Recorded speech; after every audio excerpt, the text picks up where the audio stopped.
समाचार जेतपुर में खेतर में आग लगता दौड़धाम मची गई है। घऊना पाक में अचानक आग लगी थी। आग लगता अफरातफरी थई गई है। भीषण आग लगता धुमाड़ाना गोटे गोटा देखाई रहा है। फायर विभागे भारे जहमत बाद आग पर काबू मेळव्यो छे। 14 वीघा उभेलो तैयार घऊनो पाक बळीने खाक थई गयो छे। आग लागवानुं कारण अकबंध छे। खेडूतोनी मेहनत पर पाणी फरी वळ्युं छे। सरकार पासे नुकसानीना वळतरनी मांग करवामां आवी छे। तो फरी एक वखत समाचार मळी रह्या छे के ज्यां आगळ खेतर में आग लागवानी घटना थई छे। अत्याરના પણ જાણકારી મળી રહી છે તે પ્રમાણે સમગ્ર પાક જે છે તે બળીને ખાક થઈ ગયો છે। ઘઉંના પાકમાં અચાનક આગ લાગતા અફરાતફરી મચી ગઈ હતી। ખેડૂત જે રડતો દ્રશ્યોમાં જોવા મળી રહ્યા છે કારણ કે તેઓની બધી મહેનત તેઓની જે ઉપજ હતી તે ખતમ થઈ ચૂકી છે। વધુ માહિતી ન્યૂઝ 18 સંવાદદાતા મુનાફ પાસેથી મેળવીશું। મુનાફ, કઈ રીતે આગની આ ઘટના ઘટી હતી, શું પરિસ્થિતિ છે હાલમાં?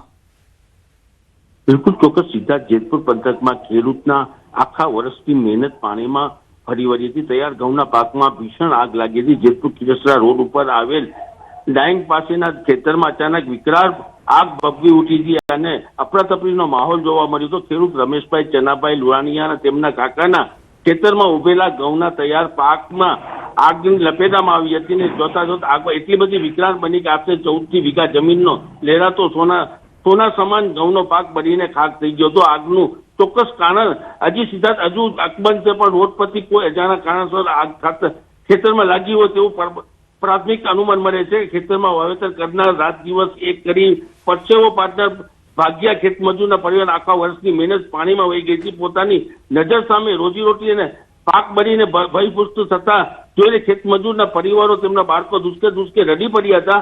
ઘટના સ્થળે અત્યંત હૃદયપૂર્વક દ્રશ્યો સર્જાયા હતા। આ આગની જાણ થતા જેતપુરના ફાયર બ્રિગેડનો કાફલો તાત્કાલિક ઘટના સ્થળે પહોંચી દોડી ગયો હતો અને ફાયર ફાઈટરો પાણીનો મારો ચલાવી ભારે જહેમત બાદ આગ સંપૂર્ણ કાબૂમાં આવ્યો। આસપાસના અન્ય ખેતરમાં રહેલ પાકને બચાવી ન શક્યા, પણ જેવી સ્થિતિ મુકાયેલ કે પીડિત ખેડૂત રમેશભાઈ તેના ભાગ્યા પરિવાર દ્વારા સરકાર પાસે તાત્કાલિક સર્વે કરી નુકસાનીની યોગ્ય વળતરની હાલ તો માંગ કરી રહ્યા છે। જી સિદ્ધાર્થ। આભાર મુનાફ સમગ્ર માહિતી બદલ। તો દ્રશ્યો આપ જોઈ રહ્યા છો, કરુણ દ્રશ્યો તે માટે છે કારણ કે આખા વર્ષની મહેનત જેટલી તેઓ તરફથી મહેનત કરવામાં આવી હતી, જેટલું રોકાણ કરવામાં આવ્યું હતું તે એક ઝાટકે સાફ થઈ ગયું છે। સુરતની સમાચાર મહિધરપુરાની આંગડિયા પેઢીમાં લાગી છે ભીષણ આગ। એચપી આંગડિયા પેઢીમાં લાગી ભીષણ આગ। ભવાની મંદિર પાસે એસીનું કોમ્પ્રેસર ફાટતા ભારે દોડભાગ, આગની જ્વાળા પ્રસરતા નજીકના વિસ્તારમાં દોડધામ થઈ ગઈ હતી। ફાયર વિભાગની ટીમે સહી સલામત રીતે 25 લાખ બચાવ્યા હોવાની પણ જાણકારી છે। આગમાં ઓફિસનો અન્ય સામાન બળીને ખાક થઈ ગયા હોવાના સમાચાર મળી રહ્યા છે। તો દ્રશ્યોમાં પણ આપ જોઈ રહ્યા છો જે ઓફિસમાં આગ લાગી હતી, આસપાસથી લોકો દોડી આવ્યા હતા। આંગડિયા પેઢીમાં આગ લાગવાને કારણે મોટા પ્રમાણમાં નુકસાન પણ થયું છે। 25 લાખ જેટલી રોકડ ફાયર વિભાગના જવાનો દ્વારા સુરક્ષિત રીતે બહાર કાઢવામાં આવી હોવાની જાણકારી છે, પરંતુ એસીનું કોમ્પ્રેસર ફાટતા આ આગ લાગી હોવાની જાણકારી મળી રહી છે। વર્ષ 2029 સુધીમાં સમગ્ર ગુજરાત થશે ફાટક મુક્ત। વિધાનસભા પ્રશ્નોત્તરી કાળમાં રાજ્ય સરકારની મહત્વની જાહેરાત નાણામંત્રી કનુ દેસાઈએ વિધાનસભા ગૃહમાં આપી છે જાણકારી। રાજ્યમાં અનેક સ્થળોએ ફાટકો પર ઓવરબ્રિજની કામગીરી પ્રગતિમાં। નગરપાલિકા અને મહાનગરપાલિકા પાસેથી ફાટકો અંગે મંગાવવામાં આવ્યા રિપોર્ટ। ફાટક મુક્ત ગુજરાત અભિયાન હેઠળ ટ્રાફિક સમસ્યાનું અવસાન, રેલવે ફાટકો દૂર કરી બ્રિજ બનાવવા માટે સરકારનું આયોજન।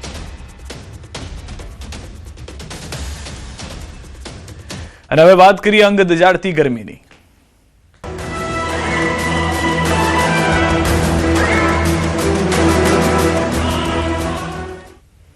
રાજ્યમાં ભીષણ ગરમીની શરૂઆત થઈ ગઈ છે। આગામી 3 દિવસ ભારે ગરમીની આગાહી છે। ઓરેન્જ અને યલો એલર્ટની ચેતવણી। રાજ્યના 9 જિલ્લામાં ઓરેન્જ એલર્ટ। આજથી 3 દિવસ ગરમીથી રહેજો સાવધાન। માર્ચ મહિનાની શરૂઆત સાથે જ ગુજરાતમાં કાળઝાળ ગરમી પડી રહી છે। ગુજરાતમાં સોમવારે 9 શહેરોનું તાપમાન 40 ડિગ્રીને ઉપર પહોંચ્યું હતું, જ્યારે હવામાન વિભાગે આજના વેધર રિપોર્ટમાં ઓરેન્જ અને યલો એલર્ટની ચેતવણી આપી છે। આજથી 3 દિવસ એટલે કે 10મી થી 12મી તારીખ સુધી ગુજરાતીઓએ સાવચેત રહેવું પડશે। હવામાન વિભાગના અમદાવાદ કેન્દ્રએ આજે બપોરે આપેલી લેટેસ્ટ માહિતી પ્રમાણે આજે 9 જિલ્લામાં ઓરેન્જ તો 13 જિલ્લામાં યલો એલર્ટ છે। આજે મંગળવારે કચ્છ, બનાસકાંઠા, પાટણ, મોરબી, સુરેન્દ્રનગર, અમદાવાદ, ગાંધીનગર, રાજકોટ, જૂનાગઢમાં ઓરેન્જ એલર્ટ। આ જિલ્લાઓમાં તીવ્ર ઉષ્ણ લહેરની ચેતવણી આપવામાં આવી। આ ઉપરાંત જામનગર, પોરબંદર, ગીર સોમનાથ, અમરેલી, બોટાદ, ભાવનગર, મહેસાણા, સાબરકાંઠા, ખેડા, આણંદ, વડોદરા, ભરૂચ, સુરતમાં યલો એલર્ટ આપવામાં આવ્યું છે। આ સાથે આ જિલ્લાઓમાં છૂટાછવાયા સ્થળોએ ઉષ્ણ લહેરની ચેતવણી આપવામાં આવી છે। અમદાવાદમાં 2 દિવસ ઓરેન્જ એલર્ટમાં અમદાવાદમાં આગ ઝરતી ગરમી. અમદાવાદ વાસીઓએ શેરડીનો રસ અને નાળિયેર પાણી પીતા પણ નજરે પડ્યા. બપોરે ગરમીથી રાહત મેળવવા અમદાવાદ વાસીઓ પ્રયત્ન કરી રહ્યા છે. અમદાવાદમાં 2 દિવસ માટે ઓરેન્જ એલર્ટ આપવામાં આવ્યું છે, ત્યારે અમદાવાદ શહેરમાં ગરમીના પ્રકોપને કારણે લોકો ઠંડા પીણા અને શેરડીના રસથી ટાઢક મેળવી રહ્યા છે. બપોરનો સમય છે અને બપોરના સમયે ઠંડા પીણા પીવાને કારણે જે પ્રકારે લોકો ટાઢક મેળવી રહ્યા છે. મારી સાથે લોકો છે, તેમની સાથે વાત કરીશું. શું કહેશો, શું નામ છે તમારું અને ક્યારે રહેવાસી છો? મારું નામ પૂજા છે, અહીંયાની જ રહેવાસી છું. એકચ્યુઅલી અમારી ઓફિસ અહીંયા ગાલા એમ્પાયરમાં જ છે અને એકચ્યુઅલી એટલી બધી ગરમી વધી ગઈ છે. અમે લોકો મોસ્ટલી રોજ આવીએ છીએ અહીંયા શેરડીનો રસ પીવા માટે, છાશ પીવા માટે. સો બિકોઝ ખાવાનું એટલું બધું અત્યારે એવું ભાવતું નથી, તો કોઈ બી અને બીજા બધા જે કોક ને એવું બધું વી ડોન્ટ પ્રિફર.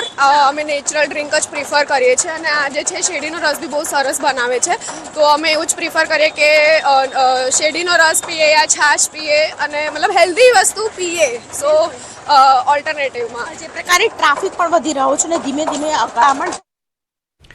સુરેન્દ્રનગર જિલ્લામાં ઉનાળાની શરૂઆતમાં જ સૂર્યનારાયણે આકરો મિજાજ બતાવ્યો છે. માર્ચ મહિનાની શરૂઆતમાં તાપમાન 41 ડિગ્રીને પાર પહોંચી ગયું છે. હીટવેવને લીધે માથું દુખવું, ચક્કર આવવા, ધબકારા વધી જવા જેવી સમસ્યાઓ જણાય તો નજીકના કોઈ સરકારી દવાખાનામાં તાત્કાલિક ધોરણે તેની સારવાર માટે જવું, તેમજ પુષ્કળ પ્રમાણમાં પાણી પીવું, હળવા કપડાં પહેરવા સુતરાઉના, પછી બપોરના 12 થી સાંજના 4 વાગ્યા સુધીના સમયમાં બહાર જવાનું ટાળવું જોઈએ. માથે કોઈ છાંયડો રાખવો. સુરેન્દ્રનગર જિલ્લામાં આકરા ઉનાળાનો પ્રારંભ થઈ ચૂક્યો છે અને હવામાન વિભાગ દ્વારા તારીખ 10 અને 11 માર્ચ એમ 2 દિવસ ઓરેન્જ એલર્ટની આજે છે એ આગાહી આપવામાં આવી છે, જેને લઈને ખાસ કરીને સુરેન્દ્રનગર જિલ્લામાં આજે પ્રશાસન તંત્ર દ્વારા છે લોકોને તકેદારી રાખવા માટે ખાસ સૂચના આપવામાં આવી છે, જેથી કરી ઉનાળામાં લૂ લાગવાના જે બનાવો છે તેવા બનાવો ન બને. સુરેન્દ્રનગર જિલ્લામાં વાત કરવામાં આવે તો ઉનાળાના પ્રારંભે જે છે એ ગરમીનો પારો 41 ડિગ્રીને પાર કરી ગયો છે, ત્યારે આગામી સમયમાં હીટવેવની આગાહી છે, ઓરેન્જ એલર્ટ આપવામાં આવ્યું છે. ત્યારે ખાસ કરી અને વૃદ્ધો, બાળકો સહિતના લોકોને જે છે બિનજરૂરી બહાર ન નીકળવા માટે તંત્ર દ્વારા સૂચના આપવામાં આવી છે, તેમજ કોઈ પણ પ્રકારની જો કોઈ તડકાને લગતી થઈ અને શારીરિક કોઈ સમસ્યા જણાય તો તાત્કાલિક નજીકના આરોગ્ય વિભાગનો સંપર્ક કરવા માટે પણ જણાવવામાં આવ્યું છે. પરંતુ ઉનાળાના પ્રારંભે તે સુરેન્દ્રનગર જિલ્લામાં ગરમીનો પારો છે 41 ડિગ્રીને પાર થઈ જતા આગામી ઉનાળો છે વધુ આકરો નોંધાય તેવી શક્યતા છે. અક્ષય જોશી, ન્યૂઝ 18 ગુજરાતી, સુરેન્દ્રનગર. બનાસકાંઠા અને વાવથરા જિલ્લામાં ઉનાળાની શરૂઆતમાં સૂર્યદેવ આકરા પાણીએ થયા. હવામાન વિભાગ દ્વારા જે આગાહી આપવામાં આવી રહી છે તેને લઈને લોકો ચિંતિત બન્યા છે, કારણ કે હવામાન વિભાગ દ્વારા 48 કલાક માટે બનાસકાંઠા તેમજ વાવ થરાદ જિલ્લાને ઓરેન્જ એલર્ટ આપવામાં આવ્યું છે અને ગરમીમાં જે છે 2 દિવસથી સતત વધારો થયો છે અને ગરમીમાં વધારો થવાના લીધે લોકો પણ ચિંતિત બન્યા છે. ખાસ કરીને ગરમીથી બચવા માટે લોકો જે છે તે ઠંડા પીણા તેમજ શેરડીના રસનો પણ ઉપયોગ કરતા હોય છે અને અત્યારે જે તાપમાન છે તે 41 ડિગ્રીને પણ પાર કરી ચૂક્યું છે. છેલ્લા 2 દિવસથી મહત્તમ તાપમાન 41 ડિગ્રી છે અને આ એ વિસ્તાર છે કે આ વિસ્તારની અંદર 45 ડિગ્રીથી પણ ઉપર તાપમાન જતું હોય છે. અત્યારે તો ઓરેન્જ એલર્ટને લઈને રસ્તાઓ સુમસામ તેમજ એકલ દોકલ લોકો જે ઓરેન્જ એલર્ટને લઈને જોવા મળી રહ્યા છે. કિશોર દુવર, ન્યૂઝ 18 ગુજરાતી, બનાસકાંઠા. ગુજરાતમાં બોમ્બની ધમકીનો સિલસિલો યથાવત છે. આજે 10 થી વધુ જિલ્લામાં ધમકીભર્યા ઈમેલ મળ્યા છે. અનેક પાસપોર્ટ ઓફિસ અને પોસ્ટ ઓફિસને બોમ્બથી ઉડાવી દેવાની ધમકી મળતા ખળભળાટ મચી ગયો છે. રાજ્યમાં ધમકીભર્યા ઈમેલ બાદ તંત્ર દોડતું થયું. ઓફિસમાં ફરજ બજાવતા કર્મચારીઓ જીવ બચાવવા બહાર દોડી આવ્યા. પોસ્ટ ઓફિસ અને પાસપોર્ટની કામગીરી માટે આવેલા નાગરિકોમાં પણ ભારે ગભરાટ જોવા મળ્યો હતો. ધમકી બાદ તંત્ર એલર્ટ મોડમાં આવ્યું છે અને સુરક્ષા વધારી દેવાઈ છે. અજાણ્યા શખ્સ દ્વારા મોકલવામાં આવેલા આવા ધમકીભર્યા ઈમેલને પગલે સમગ્ર રાજ્યમાં દહેશત વ્યાપી છે. બોમ્બ સ્કોડ, ડોગ સ્કોડ અને ઉચ્ચ અધિકારીઓની ટીમ દ્વારા કચેરીઓમાં તપાસ કરવામાં આવી રહી છે. જોકે હજુ સુધી કોઈ શંકાસ્પદ વસ્તુ નથી મળી. ગોધરામાં પાસપોર્ટ ઓફિસને ઉડાવવાની ધમકી, ઈમેલ દ્વારા ધમકી મળતા દોડધામ. પોલીસ અને બોમ્બ સ્કોડ દ્વારા તપાસ દરમિયાન વાંધાજનક વસ્તુ ન મળી. મેલના અનુસંધાને પ્રાયોરિટીના ભાગરૂપે શરૂઆત પહેલાં જ અમે અમારા સ્ટાફને અવગત કર્યા અને પોલીસ ડિપાર્ટમેન્ટને જાણ કરી. પોલીસ ડિપાર્ટમેન્ટે એમના સ્ટાફના કાફલા સાથે, ડોગ સ્ક્વોડ સાથે સઘન તપાસ હાથ ધરી. તપાસણીમાં કોઈ પણ પ્રકારની શંકાસ્પદ વસ્તુ કે કોઈ પણ વસ્તુ હાથમાં આવેલ નથી. ગોધરાના જહુરપુરા વિસ્તારમાં આવેલી પાસપોર્ટ ઓફિસને બોમ્બથી ઉડાવી દેવાની ધમકી મળતા જ હાલ પોલીસ તંત્ર સતર્ક બન્યું છે. આપને સીધા દ્રશ્ય બતાવીશ. આપ દ્રશ્યમાં જોઈ શકો છો બોમ્બ ડિસ્પોઝેબલ સ્ક્વોડ, હાલ ડોગ સ્ક્વોડ સાથેની જે સહિતની પોલીસની ટીમો છે તે હાલ અહીંયા પાસપોર્ટ ઓફિસમાં તપાસ કરી રહી છે. તલપરથી તપાસ કરવામાં આવી હતી. જો કે હાલ સુધી કોઈ વાંધાજનક વસ્તુ મળી આવી નથી, પરંતુ જે રીતે ધમકીનો સિલસિલો ચાલી રહ્યો છે, અગાઉ પણ ગોધરા હેડ પોસ્ટ ઓફિસને જે ધમકી આપવામાં આવી હતી, જેના બાદ પુનઃ આજે એકવાર જે ધમકી છે તે અહીં પાસપોર્ટ ઓફિસને આપવામાં આવી છે. પોસ્ટ ઓફિસ કેમ્પસમાં જ પાસપોર્ટ ઓફિસ આવેલી હોવાથી પોસ્ટ કચેરીની પણ હાલ જે મુખ્ય પોસ્ટ કચેરીના કર્મચારીઓને પણ ઓફિસમાંથી બહાર કાઢી અને સમગ્ર સઘન તપાસ અને ચેકિંગ કરવામાં છે. જો કે હાલ સુધી કોઈ પણ વાંધાજનક વસ્તુ નહીં મળી આવતા પોલીસ તંત્રએ રાહતનો શ્વાસ લીધો છે. રાજેશ જોશી, ન્યૂઝ 18 ગુજરાતી, ગોધરા, પંચમહાલ. ગૃહમાં ફરી ક્રિકેટ મેચનો મુદ્દો ઉછળ્યો છે. જીતુ વાઘાણીએ ખેડાવાલા પર સાધ્યું નિશાન. ભારતની ટી શર્ટ પહેરવાથી દેશભક્તિ ન થાય, તમારા વિસ્તારમાં રેલી કાઢવી જોઈએ, ભારતના રાષ્ટ્રધ્વજ સાથે વિજય રેલી કાઢો. વાઘાણીના નિવેદન પર કોંગ્રેસીઓએ કર્યો વિરોધ. અધ્યક્ષે શાંતિ રાખવા સૂચના આપી.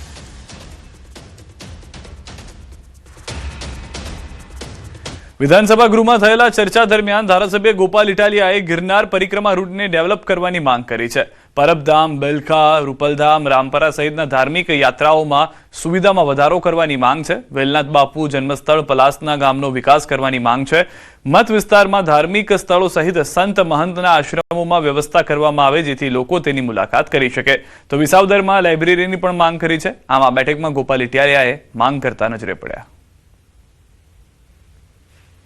પર્વત ફરતે જે પરિક્રમા થાય છે દર વર્ષે, હજારો વર્ષોની પૌરાણિક પરિક્રમા, એ પરિક્રમાનો લગભગ મોટા ભાગનો રૂટ એ વિસાવદર મત વિસ્તારમાંથી પસાર થાય છે. મેં આજે સરકાર સમક્ષ, પ્રવાસન મંત્રી સમક્ષ માંગણી મૂકી છે કે આ રૂટને ડેવલપ કરવામાં આવે. વિસાવદરની અંદર એક ભવ્ય સારી લાઇબ્રેરીનું બાંધકામ થાય એવી માંગણી મેં આજે સરકાર પાસે મૂકી છે, કેમ કે અમારે ગ્રામીણ વિસ્તાર છે. સ્થાનિક સ્વરાજની ચૂંટણીને લઈને કોંગ્રેસ એક્શન મોડમાં આવી ગઈ છે. કોંગ્રેસ દ્વારા ચૂંટણીની તૈયારીઓ પૂર્ણ કરી દેવાઈ છે. કોંગ્રેસે ઉમેદવારોને લઈ મોટી જાહેરાત કરી છે. જાહેર જીવનમાં રહેતા લોકોને પ્લેટફોર્મ આપવામાં આવશે. 11 થી 20 માર્ચ સુધી ચાલશે દાવેદારીની પ્રક્રિયા.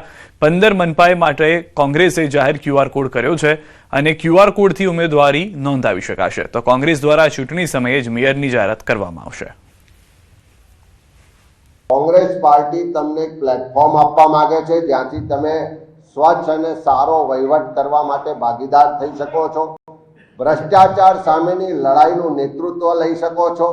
લોકોના હક અધિકારની લડાઈ લડી શકો છો અને પ્રજાભિમુખ વહીવટ થાય અને જનતાને એનો ટેક્સના સામે સુખાકારી મળે, સુવિધા મળે, એવું શાસન આપવા માટે તમારી જે યોગ્યતા છે, તમારું જે નેતૃત્વ છે, એને કોંગ્રેસ પાર્ટી આવનારા સમયમાં તક આપશે. અને આ વખત અમે નક્કી કર્યું છે કે અમારા જે ઉમેદવારો છે, અમે સંભવિત અમે નગરપાલિકા હોય કે મહાનગરપાલિકા, અમે મેયર પદના ઉમેદવાર પણ અમે જાહેર કરીશું કે ભાઈ અમારે આ શાસન આવશે તો અમારો મેયર આ હશે.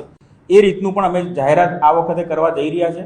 અને જે પ્રકારનો પ્રતિસાદ અત્યારે મળી રહ્યો છે એટલે ઉમેદવારો પણ અમને સારા મળશે અને આ વખત અમે તાકાતથી આ તમામ ચૂંટણીઓ લડવા જઈ રહ્યા છીએ.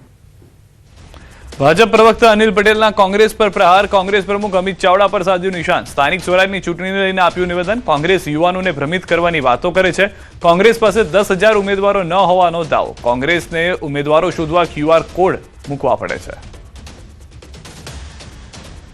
એક પરિવારવાદ સાથે ટેવાયેલી કોંગ્રેસની આ પાર્ટી જે જૂથવાદ સાથે સંકળાયેલી છે અને એ ગુજરાતની પ્રજાને, એમાં ખાસ કરીને યુવાનોને ભ્રમિત કરવાની કોશિશ કરે છે કે શું વાસ્તવમાં કોંગ્રેસ પાસે 10,000 કાર્યકર્તાઓ પણ છે. અને એનું મોટું ઉદાહરણ એ છે કે કોંગ્રેસે 15 મહાનગરોમાં QR કોડથી ઉમેદવારી કરવા માટે આવકારવાનો પ્રયત્ન કર્યો છે. એનો અર્થ જ એ થયો કે આ 15 મહાનગરોમાં વાસ્તવમાં કોંગ્રેસ પાસે કોઈ પણ પ્રકારના ઉમેદવાર નથી. અમદાવાદ બાવળાનો એક વિડીયો સોશિયલ મીડિયામાં વાયરલ થયો છે. એક યુવકને ચોર સમજી બાંધીને મારવામાં આવ્યો. યુવક મૂળ ઝારખંડનો રહેવાસી. પોલીસે વિડીયોના આધારે તપાસ શરૂ કરી છે. યુવકને ટ્રેક્ટરમાં બાંધીને મારવાનો આરોપ છે. આ દ્રશ્યો જે છે તે વિચલિત કરી શકે છે. જે પ્રમાણેની પરિસ્થિતિ થઈ હતી, ચોર સમજીને મારવામાં આવ્યો છે. તાપીથી સમાચાર વધુ એક બોગસ ડોક્ટરનો પર્દાફાશ કોઈ પણ ડિગ્રી વગર લોકોને આપતો એલોપેથીની દવાઓ લોકોના સ્વાસ્થ્ય સાથે ચેડા કરતો એલોપેથિક દવાઓ અને મેડિકલને લગતી સામગ્રીનો જથ્થો જપ્ત કર્યો છે 34,000થી વધુનો મુદ્દામાલ કબજે કરવામાં આવ્યો છે પોલીસે ગુનો નોંધી વધુ કાર્યવાહી હાથ ધરી છે સુરતના કાપોદ્રા વિસ્તારમાં રિક્ષા ચાલકો સામે પોલીસની કાર્યવાહી સ્પેશિયલ ડ્રાઈવ ચલાવી રિક્ષા ચાલકોની બેદરકારી અને જાહેરમાં ટ્રાફિક દબાણ કરતી પ્રવૃત્તિઓને ધ્યાનમાં રાખી કાર્યવાહી કરવામાં આવી રોડ ઉપર અવ્યવસ્થિત રીતે લોકો અને ટ્રાફિકને અડચણરૂપ બનાવતા 15 જેટલા રિક્ષા ચાલકો સામે પોલીસની કાર્યવાહી કાપોદ્રા પોલીસ દ્વારા અલગ અલગ જગ્યા પર ઝુંબેશ ચલાવવામાં આવી અને રિક્ષા ચાલકો યોગ્ય રીતે સમજાવી અને કાયદા અનુસાર કાર્યવાહી કરવામાં આવી વડોદરા કમર્શિયલ ગેસની અછતના કારણે શહેરની હોટલ કેટરિંગ અને ફરસાણના કારખાનાઓને મોટી મુશ્કેલીનો સામનો કરવો પડી રહ્યો છે છેલ્લા 36 ગોડાઉનમાં કમર્શિયલ ગેસના બોટલ ખૂટી પડતા પુરવઠો ખૂબ ઓછો થઈ ગયો છે પહેલા રોજ 2 ગાડી ગેસ આવી જતા હતા પરંતુ હાલ માત્ર 1 ગાડી મળી રહી છે અને કેટલાક સ્થળોએ કમર્શિયલ ગેસનો પુરવઠો બંધ થઈ ગયો છે ઘરેલું ગેસનો પુરવઠો પણ ઘટી ગયો છે જેના કારણે નાના વ્યવસાય અને ઉદ્યોગ કામગીરીમાં મુશ્કેલી અનુભવાઈ રહી છે આ સ્થિતિ હોટલ અને ફરસાણના ઉદ્યોગ સાથે સંકટરૂપ બની ગઈ છે જે અસરકારક અને સમયસર પુરવઠાની અપેક્ષા ધરાવે છે મુશ્કેલી તો પડશે જ પણ એમાં સરકારનો દોષ ના દેવાય યુદ્ધની પરિસ્થિતિ આવી છે એટલે આપણે એમાં શું કરી શકીએ તો હવે જ્યારે આવી પરિસ્થિતિ ઓચિંતી થાય તો આપણે ગવર્મેન્ટને સપોર્ટ આપવો જોઈએ કે ભાઈ વૈકલ્પિક વ્યવસ્થા આપણે હા નો ડાઉટ એને કરવી જોઈએ પણ એ વૈકલ્પિક વ્યવસ્થા કરે જ છે તો 5-15 દિવસ આપણે થોડો કોઓપરેશન આપવું જોઈએ માલ આવી રહ્યો છે પણ ખાલી કોમર્શિયલ જે સિલિન્ડર છે અમારા એ અત્યારે કંપનીએ બંધ કરેલા છે એટલે કદાચ હોપ છે કે કાલેથી કોમર્શિયલ સિલિન્ડર ચાલુ થાય ખાડી દેશોમાં યુદ્ધની પરિસ્થિતિના કારણે જે રાંધણ ગેસ છે તેની અછત જે છે તે વર્તાઈ રહી છે અને લાંબા સમયથી જે ગેસનો પુરવઠો આવવો જોઈએ એ પ્રમાણે પુરવઠો જે છે તે નથી આવી રહ્યો એના કારણે જે સામાન્ય નાગરિકો છે તેઓ તો મુશ્કેલીમાં મુકાય છે પરંતુ હોટલ રેસ્ટોરન્ટના બિઝનેસ સાથે સંકળાયેલા જે વેપારીઓ છે હોટલ માલિકો છે રેસ્ટોરન્ટના માલિકો છે તેઓ પણ અટવાયા છે અત્યારે નિઝામપુરાની એક ગેસ એજન્સી છે ત્યાં અમે આવી પહોંચ્યા છે અને સ્થિતિ જોઈ શકાય છે કે એ લોકોની અંદર એક પ્રકારનો ચિંતાનો માહોલ છે કારણ કે લોકો પહેલાં એવી સ્થિતિ હતી કે ગેસનો બોટલ બુક કરાવે તો 1-2 દિવસમાં તેમને ડિલિવરી મળી જતી હતી પરંતુ જે ગેસ પુરવઠો છે એની અછતના કારણે હવે જો ગેસનો બોટલ બુક કરાવ્યો હોય તો ઓછામાં ઓછા 4 દિવસ અને વધુમાં વધુ 8 દિવસનું વેઇટિંગ જે છે પરંતુ પુરવઠો જે છે તેની આવક ઘટતાની સાથે જ જે નાગરિકો જે છે તેઓની અંદર ક્યાંક ને ક્યાંક જે ચિંતાનો માહોલ જે છે તે જોવા મળી રહ્યો છે હાર્દિક દીક્ષિત ન્યૂઝ 18 ગુજરાતી વડોદરા દિલ્હીથી સમાચાર પીએમ મોદી સાથે સીએમ ભૂપેન્દ્ર પટેલની બેઠક પ્રધાનમંત્રી આવાસ પર પહોંચ્યા મુખ્યમંત્રી ભૂપેન્દ્રભાઈ પટેલ પીએમ મોદી સાથે સીએમ વચ્ચે મહત્વની બેઠક શરૂ થઈ છે ડેપ્યુટી સીએમ હર્ષ સંઘવી પણ બેઠકમાં સામેલ રહ્યા છે થોડી વારમાં અમિત શાહ પણ બેઠકમાં હાજર રહી શકે છે તો પીએમની સાથેની આ બેઠક છે જેમાં ડેપ્યુટી સીએમ પણ સીએમ સાથે જોવા મળી રહ્યા છે હાલમાં જે જાણકારી મળી રહી છે કે પ્રધાનમંત્રીના નિવાસસ્થાને આ બેઠક મળવાની વાત હતી તે પ્રમાણેની બેઠક શરૂ થઈ ચૂકી છે ટૂંક સમયમાં ગૃહમંત્રી અમિત શાહ પણ પહોંચશે અને બેઠકમાં ભાગ લેશે તો કયા મુદ્દા પર બેઠક છે તે વિશે હજી સ્પષ્ટતા કરવામાં નથી આવી પરંતુ ગુજરાતમાં અલગ અલગ મુદ્દાઓ જેમ કે આવનાર ચૂંટણી પણ એક મુદ્દો મહત્વનો માનવામાં આવી રહ્યો છે ગેસને લઈને જે કટોકટી છે તેમાં પણ કેન્દ્ર સરકાર તરફથી રાજ્ય સરકારને મદદ મળતી રહેશે તે વિશે પણ ચર્ચા થઈ શકે છે